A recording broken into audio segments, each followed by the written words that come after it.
Sehingga saran saya Rezky Aditya tidak perlu melaksanakan putusan Pengadilan Tinggi Banten karena tidak ada pasal contempt of court. Boleh, bebas, tidak usah laksanakan putusan pengadilan karena tidak ada ancaman pidana, tidak ada hukuman pidana.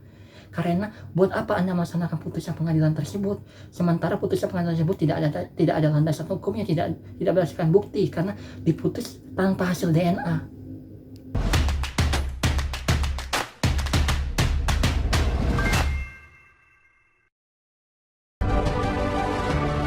Sekian lama bungkam dan tidak hadir dalam persidangan gugatan asal-usul anak yang dilayangkan Weni Aryani. Tadi malam, Rezky didampingi Citra Kirana dan kuasa hukum, mengungkapkan siap bertanggung jawab kepada putri Weni bila kelak dalam tes DNA terbukti bahwa dirinya adalah ayah biologis Keke. Pernyataan. Halo, selamat siang semuanya. Yang lagi heboh adalah putusan Pengadilan Tinggi Banten yang membatalkan putusan Pengadilan Negeri Tangerang dalam perkara antara Weni Aryani dengan aktor Rezky Aditya. Dan awal-awalnya Weni Aryani mengajukan gugatan kepada Rezky Aditya di Pengadilan Negeri Tangerang. Tetapi gugatan Weni Aryani tersebut ditolak oleh Hakim Pengadilan Negeri Tangerang.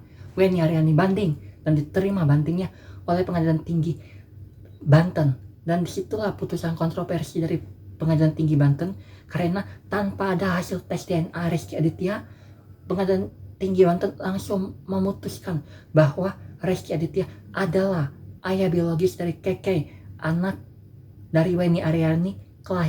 Anak tersebut lahir pada 2013. Dan saya akan menguraikan sebenarnya begitu banyak kejanggalan kenapa sampai timbul putusan Pengadilan Tinggi kemarin. Kok tiba-tiba tanpa hasil DNA bisa muncul begitu putusannya. Tentu putusan Pengadilan Tinggi Banten tidak terlepas dari putusan Pengadilan Negeri Tangerang. Karena tidak mungkin ada putusan Pengadilan Tinggi Banten tanpa ada putusan Pengadilan Negeri Tangerang. Dan ada begitu banyak kejanggalan, tapi saya akan berurai beberapa saja. Antara lain, Weni Aryani saat menggugat Rezky Aditya, Weni Aryani meminta Rezky Aditya membayar ganti rugi material. Ganti rugi material. Ganti rugi material itu adalah ganti rugi atas biaya-biaya yang sudah dikeluarkan. Apa saja yang dimintakan? Biaya pendidikan Keke 1,5 miliar. Biaya kesehatan Keke 1,5 miliar. Biaya perawatan Keke 1,5 miliar. Pertanyaan hukumnya, anak usia 8 tahun sudah menghabiskan biaya pendidikan sebesar 1,5 miliar. Pendidikan apa yang sudah dienyam, sudah ditempuh oleh Keke sehingga habis 1,5 miliar? Halo Ibu Weni, apa saja pendidikan sudah Anda berikan kepada Keke sehingga anak berusia 8 tahun bernama Keke sudah menghabiskan uang 1,5 miliar hanya untuk pendidikan, dan itu dimintakan sebagai ganti rugi kepada Rezky Aditya.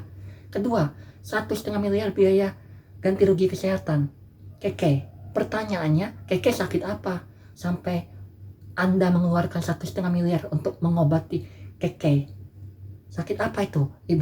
Bu Weni Aryani, Keke sakit apa itu? Anak usia 8 tahun bernama Keke sehingga biaya kesehatan sudah keluar 1,5 miliar. Keke sakit keras kah? Mana itu hasil? Mana tuh rekam medis? Kok nggak pernah dibuka di pengadilan? Sakit apa Keke? Kok tidak sakit keras minta 1,5 miliar? Nggak logis loh, anak 1,5 tahun, anak 8 tahun sudah mengeluarkan biaya kesehatan 1,5 miliar. Ketiga, biaya perawatan apa saja yang sudah diberikan kepada Keke sampai habis 1,5 miliar. Jadi semua ini benar-benar sangat tidak masuk di akal apabila dikaitkan dengan putusan Pengadilan Tinggi Banten itu, ya, karena berawal dari gugatan di PN Tangerang, uang biaya pendidikan, kesehatan, perawatan masing-masing 1,5 miliar. Bayangkan, nggak bisa membuktikan dengan rekam medis dan hasil pemeriksaan dokter di Pengadilan Negeri Tangerang. Kok bisanya meminta ganti rugi material 1,5 miliar atas biaya kesehatan Keke, anak usia 8 tahun. Oke, saya akan bahas lagi lebih runut lagi bagaimana awal mula perkenalan Rezky Aditya dengan Keke, dengan Weni Aryani. Awal mulanya adalah 2012, saat itu Rezky Aditya berjumpa pertama kali dengan Weni Aryani untuk membeli salah satu unit apartemen atau rumah milik Weni Aryani. Pertemuan di Tebet, di sebuah tempat di Tebet. Nah, setelah itu hubungan bisnis terus terjadi, hanya hubungan bisnis, ya, hanya hubungan bisnis. Keke tidak bisa, dan Weni tidak bisa membuktikan adanya hubungan intim atau hubungan badan sehingga lahir Keke, sehingga gugatannya ditolak oleh Pengadilan Negeri Tangerang. Nah, setelah hubungan bisnis, melakukan AJB, akta jual beli, tanda tangan, ya, di hadapan PPAT. Keduanya nggak bisa hadir berbarengan, tapi hanya jalan sendiri-sendiri untuk tanda tangan di depan PPAT. di hadapan PPAT. Tapi setelah itu Rezky Aditya terus dikejar-kejar. WNI meminta bantuan Rezky Aditya agar Rezky Aditya membantu perusahaan WNI dari segi permodalan. Tapi Rezky Aditya tidak mau membantu WNI, perusahaan WNI. Terus tanpa patah semangat mengejar terus Rezky Aditya.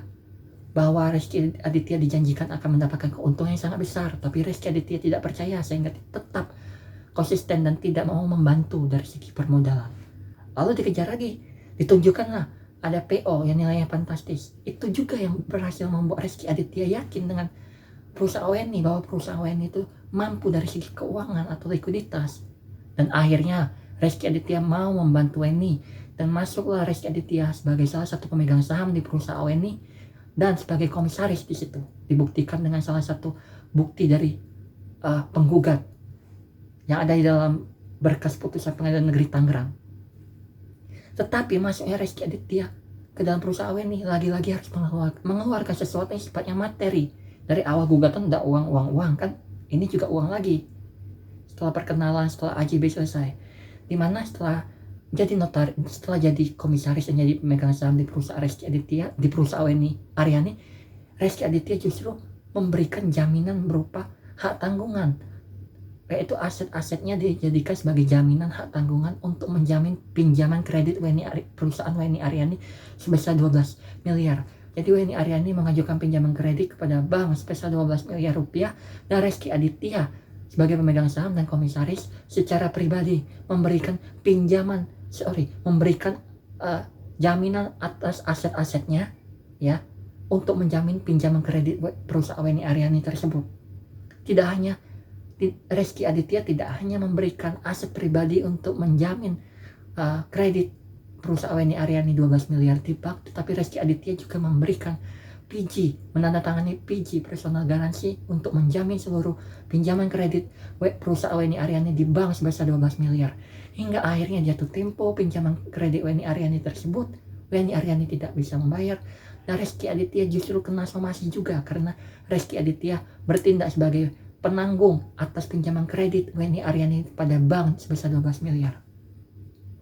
Jadi kalau dilihat dari runut cerita, baik di dalam berkas gugatan, mulai dari biaya ganti rugi material yang diminta kepada Rezky Aditya sebesar 12 miliar, biaya pendidikan 1,5 M, biaya kesehatan 1,5 M, biaya perawatan 1,5 M. Tentu uang itu terkait uang semua. Plus setelah Rezky masuk sebagai pemegang saham di perusahaan ini, lagi-lagi Rezky harus mengeluarkan sesuatu yang sifatnya material, yaitu memberikan aset pribadi untuk menjamin pinjaman kredit perusahaan WNI, pun memberikan PG. Jadi bisa dinilai sendiri kenapa WNI Aryani begitu ngotot untuk minta Rezky Aditya mengakui Keke adalah anaknya sebelum putusan pengadilan tinggi ini keluar. Dan setelah ada putusan ini, WNI akan tambah semangat lagi nih untuk meminta Rezky Aditya melaksanakan tugas-tugasnya sebagai seorang ayah biologis. Tapi saya ingin mengatakan gini, WNI Aryani itu kan di dalam podcast Denny Sumargo bilang bahwa pada saat itu dia sering ngajak Rezky ke rumahnya. Tapi pada saat itu dia sudah ditalak oleh suami keduanya, ditalak secara agama. Dan ingat, ditalak secara agama artinya bukan berarti Anda sudah cerai, bukan berarti sudah sah secara hukum perceraian Anda. Belum sah, Anda masih sebagai istri dari suami kedua Anda. Artinya Anda secara nggak langsung Anda ngaku zina dong. Ya dong. Maka semakin banyak Anda bicara, semakin blunder WNI Aryani. Sehingga saran saya, Rezky Aditya tidak perlu melaksanakan putusan pengadilan tinggi Banten karena tidak ada pasal contempt of court. Boleh, bebas, tidak usah laksanakan putusan pengadilan karena tidak ada ancaman pidana, tidak ada hukuman pidana. Karena buat apa Anda melaksanakan putusan pengadilan tersebut sementara putusan pengadilan tersebut tidak ada landasan hukumnya, tidak berdasarkan bukti karena diputus tanpa hasil DNA. Saya bersedia untuk tes DNA dengan Naira. Ini semua saya lakukan atas dasar kemanusiaan dan juga untuk memutus keraguan saya atas hubungan hukum saya dengan Naira. Tapi memang ini semua proses tes DNA tersebut tidak bisa dilakukan karena memang ada permintaan lain dari pihak penggugat.